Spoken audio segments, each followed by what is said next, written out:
ദൈവനാമത്തിൻ്റെ മഹത്വമുണ്ടാകട്ടെ. ഇന്നത്തെ പ്രഭാതത്തിലെ ചിന്തയ്ക്കായി ലഭിച്ചിരിക്കുന്ന വേദഭാഗം യെശയ്യാപ്രവാചകൻ പുസ്തകം 55-ാം അധ്യായം 8-9 വാക്യങ്ങൾ. എൻ്റെ വിചാരങ്ങൾ നിങ്ങളുടെ വിചാരങ്ങളല്ല, നിങ്ങളുടെ വഴികൾ എൻ്റെ വഴികളുമല്ല എന്ന് യഹോവ അരുളിച്ചെയ്യുന്നു.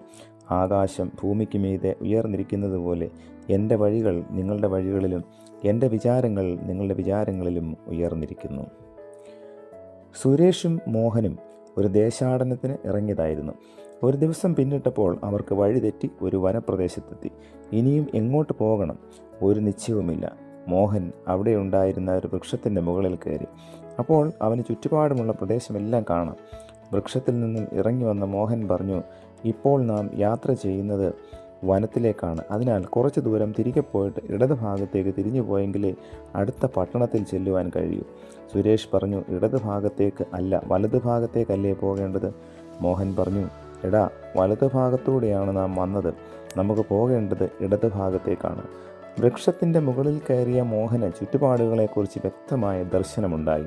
പക്ഷേ ചുവട്ടിൽ മാത്രം നിന്ന സുരേഷിന് ചുറ്റുപാടുകളെ വേണ്ട വിധം അറിയുവാൻ കഴിഞ്ഞില്ല. എങ്കിലും ദിക്കുകളെക്കുറിച്ച് വ്യക്തമായ ദർശനമുള്ള മോഹനനെ നിയന്ത്രിക്കുവാനാണ് സുരേഷ് ശ്രമിക്കുന്നത്. ജീവിതത്തിലും ഇതുപോലെ വ്യക്തവും ഉന്നതവുമായ ദർശനമുണ്ടാവണം. വൃക്ഷത്തിൽ മുകളിൽ കയറുമ്പോൾ ലഭിക്കുന്ന ദർശനമല്ല ജീവിതാനുഭവങ്ങളിലൂടെ സ്വായത്തമാക്കുന്ന ഉന്നത ദർശനം. ഉന്നത ജീവിതാനുഭവമുള്ളവർക്ക് മാത്രമേ സിദ്ധിക്കൂ. എന്നതുപോലെ ഉന്നത ദർശനം കൂടാതെ ഉന്നത ജീവിതാനുഭവങ്ങൾ കൈവരിക്കുന്നതും അസാധ്യമാണ്. ഇവിടെ ഉന്നത ദർശനമുള്ളവരുടെ ജീവിതവും നമുക്ക് മാർഗദർശനം ആകണം. അനേകം വൃക്ഷത്തിന് താഴെ നിൽക്കുന്നവരെ പോലെ ഹ്രസ്വദൃഷ്ടി മാത്രമുള്ളവരാണ്. പക്ഷേ അവർ സകലത്തിലും തികഞ്ഞവർ എന്ന് സ്വയം ചിന്തിക്കുകയും ഉന്നത ദർശനമുള്ളവരെ വിമർശിക്കുകയും ചെയ്യും. അങ്ങനെയുള്ളവരെ പിന്തുടരാതിരിക്കാൻ ശ്രദ്ധിക്കണം. ജീവിതത്തിൻ്റെ ഔന്നത്യം മനസ്സിലാക്കേണ്ടത് അലക്സാണ്ടറെ പോലെ എത്രയെല്ലാം വെട്ടിപ്പിടിച്ചു എന്നതിൻ്റെ അടിസ്ഥാനത്തിലല്ല, നമുക്ക് ലഭിച്ച അനുഗ്രഹങ്ങൾ നാം എങ്ങനെ പ്രയോജനപ്പെടുത്തുന്നു എന്നതിൻ്റെ അടിസ്ഥാനത്തിലാണ്.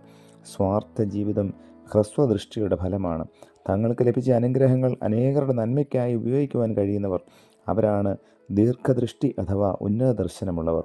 മറ്റുള്ളവരുടെ നന്മയ്ക്കായി ജീവിക്കുവാൻ കഴിയുന്നവർ ഇതരരെ തങ്ങളെപ്പോലെ തന്നെ സ്നേഹിക്കുവാൻ കഴിയുന്നവരാണ്. ചുരുക്കത്തിൽ ജീവിതത്തിൻ്റെ ഔന്നത്യം ദൈവദത്തമായി നമുക്ക് ലഭിച്ചിട്ടുള്ള നന്മകളെ അവരോടുള്ള സ്നേഹം കാരണം അവരുടെ നന്മയ്ക്കായി വിനിയോഗിക്കുവാൻ കഴിയുന്നത് ഉന്നത ദർശനമുണ്ടായിരിക്കുന്നതാണ്.